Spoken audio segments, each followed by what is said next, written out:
Let's talk quarterbacks. Let's assign some grades. Okay. If you're grading the win-loss record for Cam Ward, it's an F. But this is not unusual for a number one pick. This is now 5 of the last 6 number one picks at quarterback have started their careers 0-3. Let's get Pete Prisco and Danny Kanell in here with quarterback grades. And we'll start with Cam Ward, who is on a bad team. He's been sacked more than anybody else in the league this season. They're changing play callers. Brian Callahan out, and Pete, they're going with their quarterbacks coach this week. Yeah, and usually that's a panic move, a big-time panic move, and I don't like it. I think Brian Callahan earned his stripes calling plays. That's what he did, or at least as an offensive coordinator, he didn't even call the plays. But I don't understand this to me. It makes no sense. But if I want to grade Cam Ward, I'm giving him a D-. And I don't think he's been very good. I think he's made some really bad decisions. He hasn't been helped a lot either. You mentioned it by the offensive line or his receivers. Ridley's dropped a bunch of balls, but I don't think he's been very good.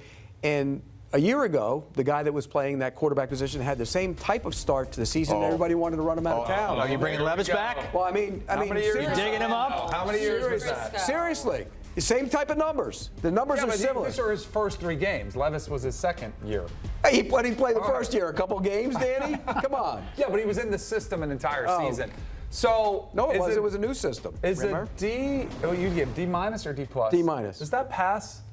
Is that Passing? a passing No, grade? That is not a passing No, grade. that's a fail. Because this is the only one I went with pass-fail. Because I do think this is a tough one. I'll give him a passing grade so far, but it is just barely. It has not been impressive. You mentioned some of the stats, the 0-3. I mean, Peyton Manning went 1-15. Troy Aikman went 1-15. So I think a lot of this does have to do with surroundings. It feels dysfunctional. It feels like a change is on the horizon in Tennessee.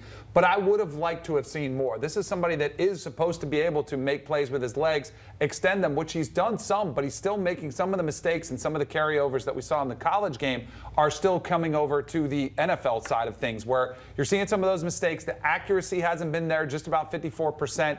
I would have expected a little bit more from Cam Ward. I say give him time, but it has not been as good as I thought it could have been. So he gave him a D because D is passing. See? Yeah, I mean, anything above an F. You saw my face, and I looked it up. So, yeah. I So did, I'm but right there with according you. to the AI, it was barely. which we live by now, considered a passing grade in high school and at many colleges. It's not a failing grade, which is normally below 60%. There you go. So I look, give him a when you were at 61. Florida State, when you got your D's, they turned them into A's because you were the quarterback. Then you know all about that. Academic all ACC.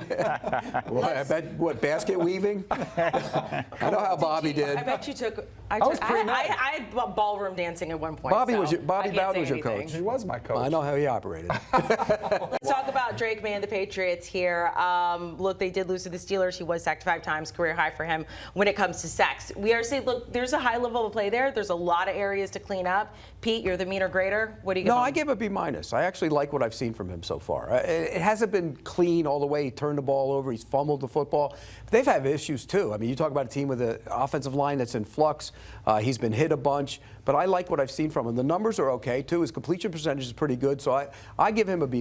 I had the exact same grade for Drake May. Wow, we didn't coordinate either. I know, we did not. I like what I've seen from him so far. I think you've seen some mobility that you hoped we were going to get from what we've seen. He's pretty athletic. The accuracy you mentioned, 74% completion percentage is really good through 3 games for a young quarterback who, again, playing in a new system. He's still getting his feet kind of comfortable under him.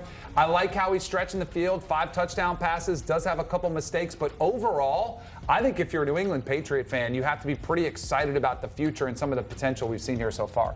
Yeah, the team doesn't turn the ball over 5 times. They probably win that game and sitting there at 2-1. All right, continuing quarterback grades with Caleb Williams coming off maybe the best game of his career. First time he's thrown 4 touchdowns, hasn't been picked off, and maybe most importantly, Danny, he wasn't sacked for the first time in his career. I gave him an A-.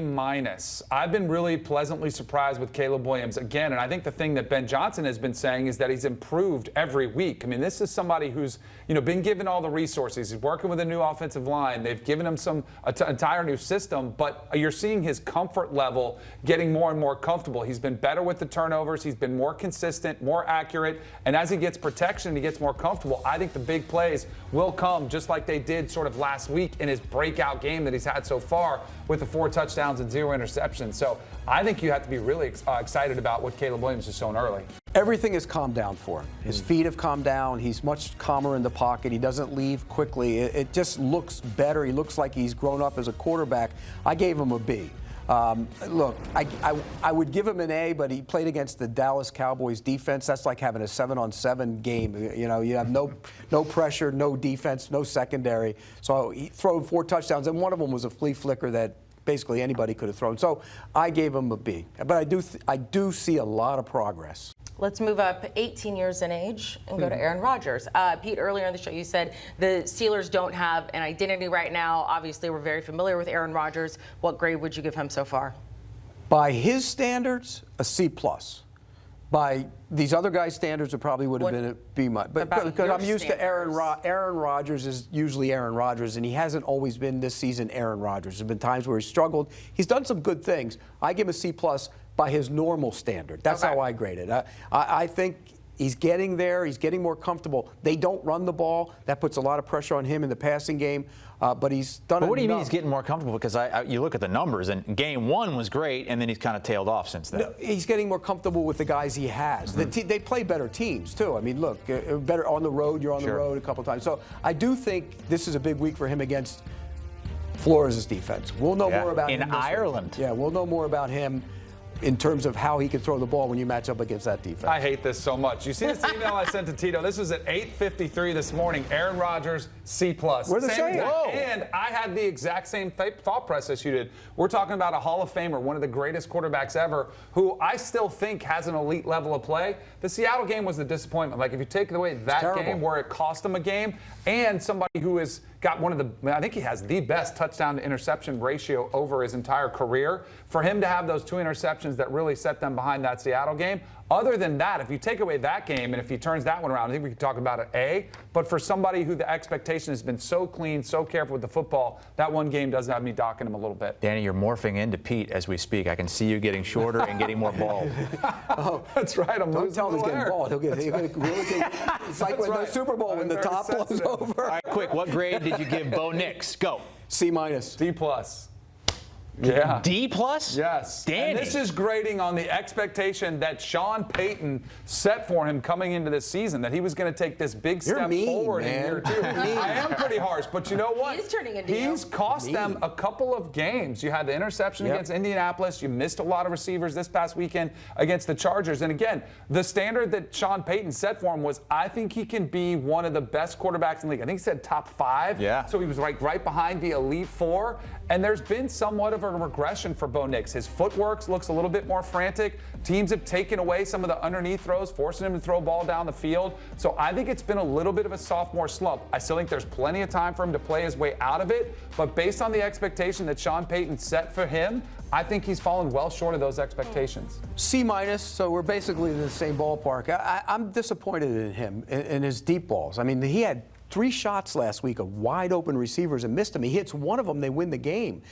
So I'm concerned. And again, one season does not make a career. I mean, all we got to do is look at C.J. Stroud, right? I mean, teams get a book on you. They start taking away that intermediate stuff that you like to throw.